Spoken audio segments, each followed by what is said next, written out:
Okay, sorry for the dead air.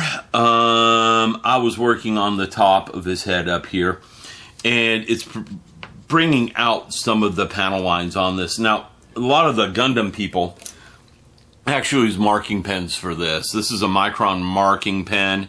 It's archival ink. It thins with turpentine, of all things, so the turpenoid will thin it. I did use it on here. All right, let me see if I can get the angle right there.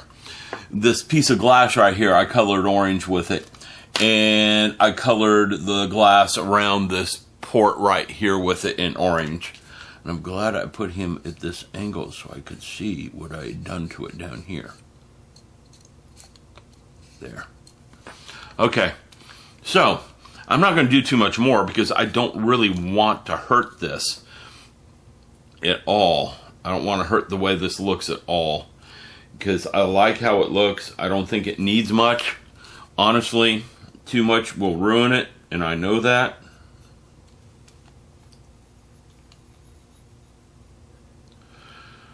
So I'm pretty close to just done. I'm going to work on the back of it a little bit because I think the back of it needs to be worked on a little bit. And that's it.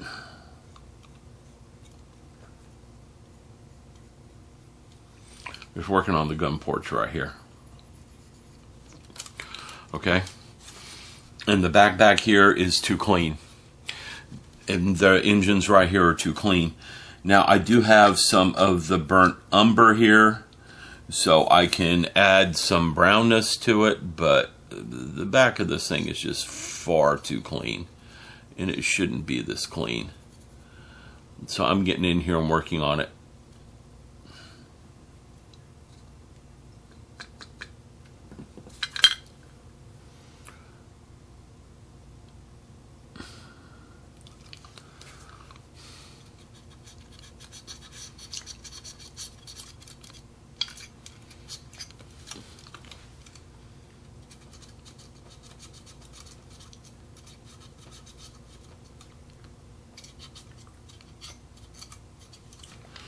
Okay, anyhow, I'll be back in a little bit and show you the end results so we don't have boring dead. Okay, I've gone shaky cam simply because the tripod is not going to get the angles I want on this.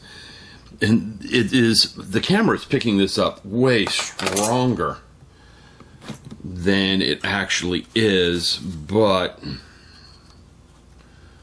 all of you can see what I've done with the oils is I just emphasized dirty spots. Now, I already went over how to do the blast marks on the front of it a little while ago, so I'm not going over that again. But, yeah, I didn't add a whole lot because I don't want to add a whole lot. I just want to add a little bit to make it look dirtier in places. And that was it. My paint job, and I didn't add any on the underside, just a little bit where the umber kind of leaked back here because I wanted to look like it was leaking some sort of fluid a little. Okay, but anyhow, that's the Guntank. It is done. I'm going to let that oil paint sit. Actually, no, it's not done. Right in the head, at the very center of the head, is supposed to be a red lens. I'm going to get a little bit of red paint and touch that, and maybe some red clear. I used a Micron marker, and it's kind of dim, and I'm not sure if I like it or not. Okay? But there we go. Here's Mr. Guntank where he sits right now. Hope all of you are enjoying this video series because most of you have no idea what a Gundam is, and this is a Gundam model. Alright, I'll be back in a little while. Okay. Here's the roof of the building. That's 1000 grit sandpaper. I miscut it, so I had to patch it right there. I know how to hide it. I painted the sandpaper with flat, clear paint, and it really smoothed out a lot of the bad spots on the sandpaper. Go very lightly. This piece over here is my test piece, and I hit it really hard with it, and it doesn't really seem to phase it. Of course, I'm using a lacquer paint. The building has been weathered, aged, painted. It is done as far as I'm concerned. I'm about to sit down and put all the clear glass pieces in this building, and that's about all it's got left. Okay? And to me, it looks pretty good.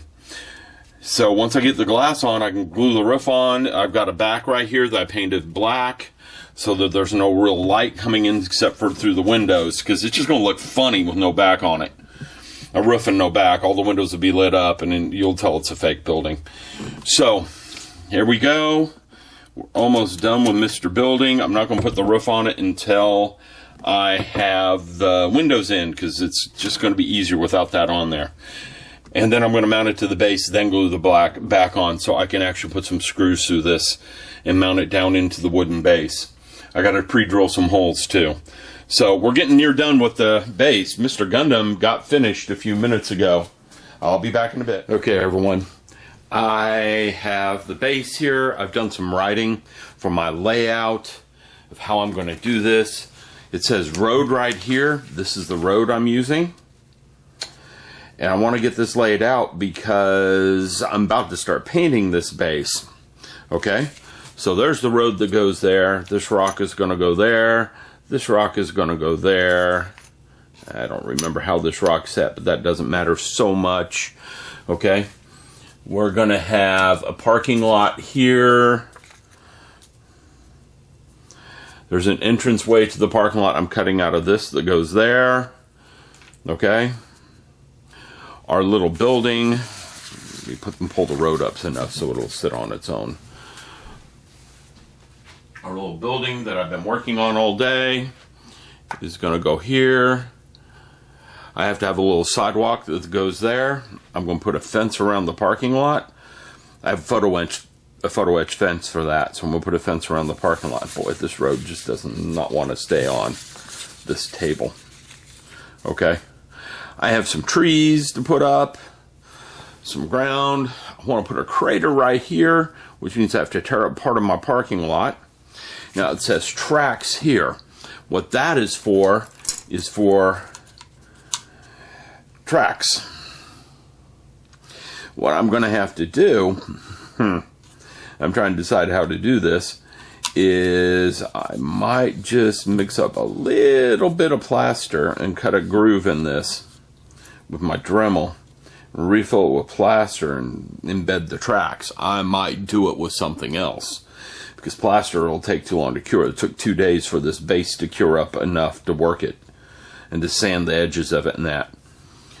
So it doesn't take long to sand, so I might just take a Dremel or something, or I might just build it up a little bit, who knows. But I want one of the tracks going across here, which means I'm across the road, which means I'm liable to paint this and just right on there. And then Mr. Guntank, he's going to sit right here like this. Okay? Yeah, this arm is going to be down. His head has got to turn. He is still articulated. So I have ways to manipulate him around. I want to put some crushed plants in here. Crushed tree. I know, I got to do all this in the next like 6 hours too. Which this doesn't take as long as it seems like it does. Once I sand the bottom of those rocks flat, this won't take much time at all, to be honest with you. Because most of this is just gluing and painting. And painting, well, used to me a paints, you can paint pretty fast. I've painted rocks before, so we're good there. I have trees, cheap trees, and I have a few really good trees. The good trees are going to go around the apartment building. Okay? So we're getting this thing fleshed out. Everything is 144 scale, except for the rocks. They're just random rock mold for railroads.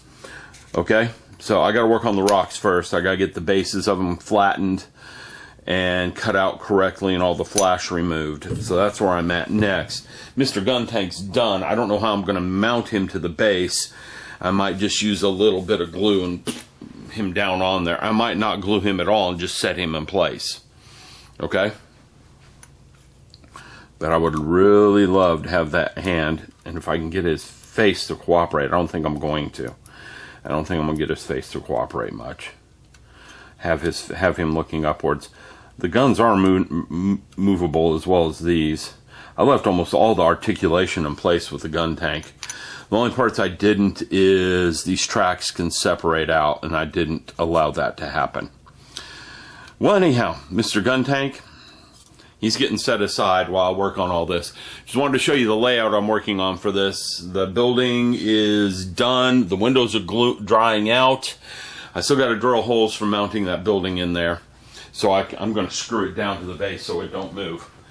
I will be back in a little bit and show you how the rock painting's coming along. Rock painting is going to be fun because I get to get creative with it. Well, I've been working fast and furious and I haven't really stopped to explain anything. First off, I have a 144th scale van in my hands from a railroad layout. Remember, Guntank high grades are the same scale as N gauge railroad. So I put a white cross on it to be an emergency vehicle. I'm not putting any emergency lights on the top. I could probably just put a couple of blue dots and that would work, especially at this scale. So we got a cross on it. Thunder wants attention too, which is fun. Back in 1 second. Okay, I'm coming in with the base so I can show you what I've been doing with it, because this thing is getting very close to done. Okay, you know, you can't see too much. We're too zoomed. This camera has one great zoom on it. Okay, just a little bit of painting. I haven't done a lot. I need to do more. The white is Abe's Epoxy Sculpt. And I'm zooming in a little bit without moving the camera. I'm moving the object to show you the tank treads. Now this one didn't come out very clear on this side, but I'm not going to try to redo it. I'm going to put a smashed plant there instead. We got rocks. When I hand trace the outline of all the buildings and everything, I know where everything goes because I can still see it through the paint. That's one of the things about plaster. It's a soft material, so when you draw a pencil mark in it, it shows, and I got my pencil marks going through here so I can see exactly what went where. Okay? I'm waiting for the Aves to cure up, and it's just about cured enough that I can throw some paint at this. That's what I've been waiting for, is for the Aves to cure up enough for me to throw some paint at this. I've also, if you look at the top up here, there's a couple of holes. I drilled pre-drilled holes for the building. The building has, I drilled some holes in the bottom of it. It lines up perfectly. I've worked on making sure the Aves doesn't get in the way of my parking lots and other things. I still have to dirty up the parking lots because they look way too clean right now. But the parking lot's going to go right here. Okay. You can already see where the gun tank's going to sit. But our parking lot's going to go right here. Yeah, there's a crater there. Well, I got to deal with that crater yet too. And we have to have our entranceway here and our road on there. Okay? My road I got to cut. I'm about to do that. The road will go here. Now that tank tread's starting to make a little bit more sense why it looks like it does, doesn't it? Okay? And this whole thing's starting to look a lot better. So what I'm about to do is start painting ground colors, earth colors, grass colors around this thing, and then I'm going to start putting down my grass. The grass is going to be a fun part because I've got to get it on in a convincing way, and if I don't, it just isn't going to look right. So there you go. You can see the general layout of everything. I got everything planned out really well right now. So parking lots need to be dirtied, and I need to paint. And that's where I'm at with the base. Once the base is painted, I can start putting foliage down and parking lots and roadways. And once that's done, then the building and the gun tank. The people too, because I got people for this thing. So, let me get busy. I'm going to start painting. We're getting really close to done.